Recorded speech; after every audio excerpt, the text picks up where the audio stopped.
Coucou tout le monde, j'espère que vous allez bien.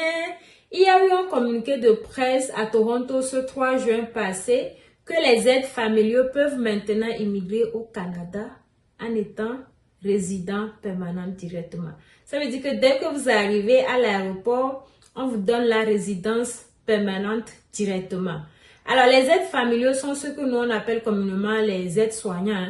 Donc, ces personnes sont ceux qui prennent spécialement soin des personnes âgées, genre des personnes adultes et des enfants, etc., etc. Donc, si ce programme vous intéresse, restez connectés, restez branchés parce que je vais tout vous résumer. Restez donc connectés.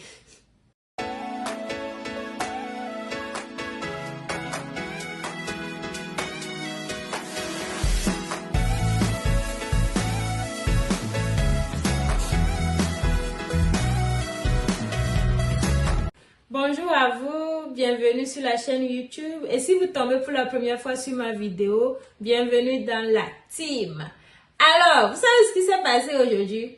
Moi, j'ai acheté le micro. Voilà, j'ai acheté le micro pour mieux vous servir, mais j'ai pas de la chance. Le micro ne marche pas en fait. C'est pas que ça ne marche pas, mais ça ne fonctionne pas avec mon iPhone 15. Alors, j'ai essayé avec mon iPhone 11.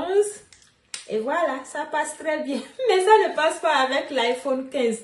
Du coup, vous allez encore me supporter avec ma voix craquante et puis, je sais pas, avec ma voix bizarre comme ça. Je vais essayer de changer ou acheter un autre micro pour voir ce que ça va donner. Parce que j'ai bien envie de vous relayer les informations avec une voix, voilà quoi. Que vous ayez la sensation que oui, elle est en train de vous dire toutes les vérités du Canada. Alors, il faut noter que le gouvernement canadien avait des programmes pilotes pour les gardiens d'enfants en milieu familial et un autre programme pour les aides familiaux à domicile. Alors, ce qu'ils vont faire, c'est qu'ils vont mettre fin à ces programmes-là dès la fin de ce mois et pour commencer en fait leur nouveau programme-là, toujours dédié aux aides soignants. Alors, ces programmes vont venir renforcer le secteur des soins à domicile et ceci par rapport à l'évolution de la population diversifiée du pays. Vous-même, vous savez, le Canada, c'est le melting pot.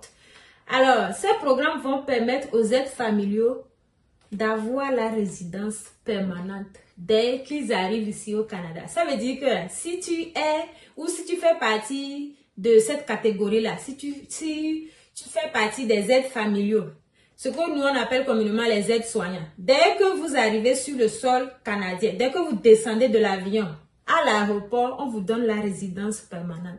Je souris en fait parce que ça, si c'est pas une belle opportunité, qu'est-ce que ça peut être? C'est tellement bien. Ça c'est une très bonne opportunité à ne surtout pas rater. Vous voyez?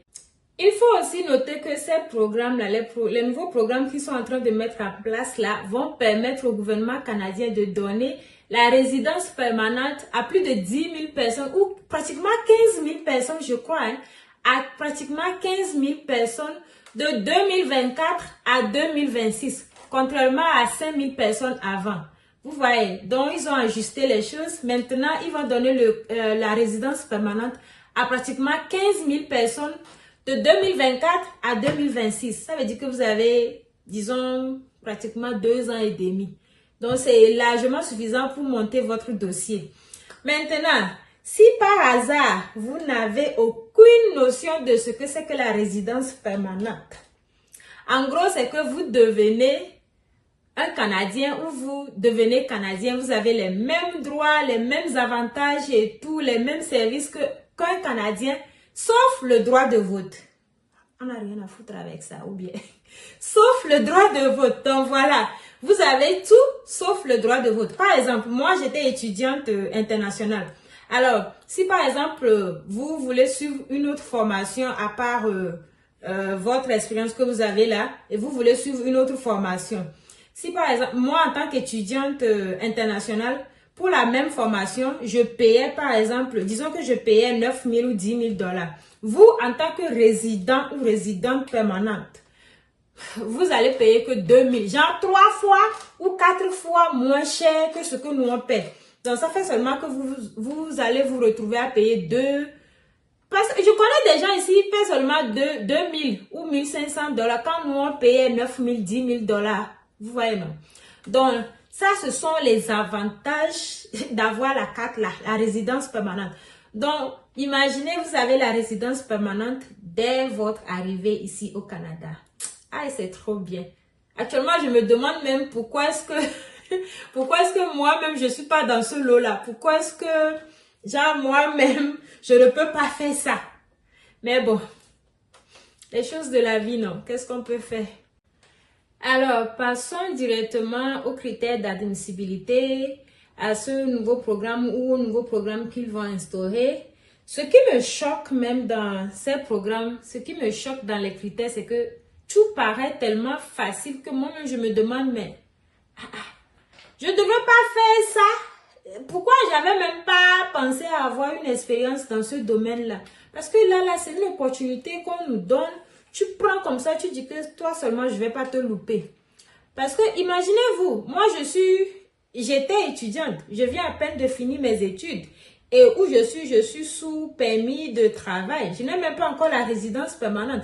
Même le permis de travail, là, j'ai appliqué. Je n'ai pas encore reçu ça. Vous voyez. Donc, imaginez, moi, je suis dans le pays, ça fait déjà 2 ans, pratiquement 2 ans. Imaginez quelqu'un qui arrive même dans 6 mois comme ça. Là, la personne est déjà résident permanent. Hein? La personne va avoir la carte là comme ça, facilement comme ça. Pardonnez. Ah Seigneur, pourquoi tu m'avais pas dit de faire un truc comme ça? Mais bon, c'est pas grave, ce sont les choses de la vie. On va directement passer aux critères. Et pour ça, j'ai mon bloc-notes. J'ai tout noté ici. Donc vous aussi, prenez une feuille, cherchez un bic, on va y aller directement. Critère numéro 1. On vous demande seulement d'avoir minimum le niveau 4 dans les langues. Vous connaissez que le Canada, c'est un pays bilingue. Donc, soit en anglais, soit en français. Ayez au moins le minimum niveau 4. Je pense que le niveau 4, c'est basique. Hein? C'est pouvoir communiquer avec votre entourage, pouvoir communiquer avec vos collègues, vos patrons, etc., etc. Donc, voilà. Numéro 2, ils disent que vous n'aurez plus besoin d'avoir une expérience canadienne, genre sur le sol canadien. Parce que d'habitude, les aides-soignants, ils viennent, ils travaillent et ils acquièrent maintenant l'expérience canadienne. Ils demandent le permis de travail. Et après 2 ou 3 ans sur le sol canadien, ils peuvent maintenant demander la résidence permanente. Maintenant, on vous dit que toutes ces étapes-là, ils brûlent. Ils vont seulement vous donner directement la résidence permanente dès votre arrivée. Vous voyez, dès l'aéroport. Donc, ce qui demande maintenant, l'expérience canadienne, ce n'est plus obligé. Avec votre expérience que vous avez depuis le pays, c'est largement suffisant. Vous voyez, expérience de travail dès le pays, c'est largement suffisant. Passons au critère numéro 3. Critère 3, c'est que vous devez avoir l'équivalent d'un bac ou l'équivalent d'un diplôme d'études secondaires. Et donc, notre bac, le bac 2. Donc, il faut juste avoir le bac 2. On ne vous demande même pas d'avoir un diplôme dans le domaine précis, en fait. Il faut juste avoir le bac 2. C'est pour ça, moi, je dis toujours, hein, même si vous ne voulez pas fréquenter, même si vous n'avez pas envie de fréquenter, ayez au moins le bac 2. On ne sait jamais quoi. On ne sait jamais. Ayez au moins le bac 2. Moi-même, je suis là. J'ai voulu une fois arrêter l'école. On m'a dit que, mon frère m'a dit, parce que en ce moment, j'avais déjà perdu mon papa. Mon frère m'a dit, tant que moi, je paie le collège, non, tu iras à l'école. Vous voyez. Donc, s'il vous plaît, ayez votre bac 2, s'il vous plaît. Malgré tous les problèmes qu'on a aujourd'hui, ayez au moins votre bac 2. Maintenant, le dernier critère, c'est ça là, moi je me suis dit, ah, vous aussi, vous ne pouvez pas tout nous donner comme du lait comme ça, on boit seulement et puis la gorge est mielleuse, la gorge là, c'est doux comme ça. Non, ils peuvent pas. Ils peuvent pas tout nous donner cadeau. Donc le critère 4, c'est ça, moi je pense qui est un peu difficile, ou à voir difficile. Donc c'est l'offre d'emploi. Ils demandent d'avoir un emploi une offre depuis le Canada ici. Donc, ce qu'on vous demande, c'est d'avoir une offre d'emploi depuis le pays, depuis le Canada ici. Donc, c'est trouver l'emploi là, l'offre d'emploi qui est difficile à mon avis ou qui sera difficile à mon avis. Sinon, le reste là, c'est gratos, c'est gratuit. Donc, votre CV canadien et commencez déjà par postuler, on ne sait jamais. Ils ont aussi dit que l'offre d'emploi là peut être à temps partiel ou à temps plein. Ça veut dire que vous pouvez trouver quelqu'un ici pour vous donner, qui vous donne l'offre d'emploi là, que ça soit 2 mois, 3 mois, 4 mois ou 5 mois. Postulez avec eux, ils sont d'accord. Ils vont vous donner votre résidence permanente. Que ça soit 1 an, que ça soit à durée déterminée ou durée indéterminée, ils s'en foutent. L'essentiel, c'est d'avoir une offre d'emploi. Voilà. Donc, mes amis, voilà pour les critères. Et moi, personnellement, je pense que c'est une très belle opportunité à ne pas rater surtout. Si vous avez tout ce qu'il faut, lancez-vous. N'hésitez pas. Essayez, lancez-vous, on ne sait jamais. Postulez même un peu partout. Postulez dans les maisons de retraite, les associations dans le domaine de santé et même les hôpitaux. Postulez un peu partout, s'il vous plaît. Alors, s'il y a des nouvelles, comme je vous ai dit, s'il y a des nouvelles concernant l'offre d'emploi, là, puisqu'ils n'ont pas donné de détails, s'il y a de nouvelles, moi, je vais toujours faire une vidéo pour vous tenir informé. Faites passer le message à votre entourage, faites passer le message. Si vous connaissez quelqu'un qui est dans ce domaine-là, qui est aide-soignant ou quoi que ce soit, dans le domaine de santé, faites passer l'information pour que ces gens-là se préparent, parce que ça va commencer la fin de ce mois. Nous sommes donc ainsi arrivés à la fin de cette vidéo et si vous m'avez suivi jusqu'à la fin, merci pour votre patience. Moi, je vais vous retrouver prochainement dans une nouvelle vidéo. Jusque-là, portez-vous bien. Et si quelqu'un connaît comment on utilise les trucs là, pardon, n'essayez pas, n'hésitez pas plutôt à me le montrer dans les commentaires. Merci beaucoup. Je vous retrouve très prochainement dans une nouvelle vidéo.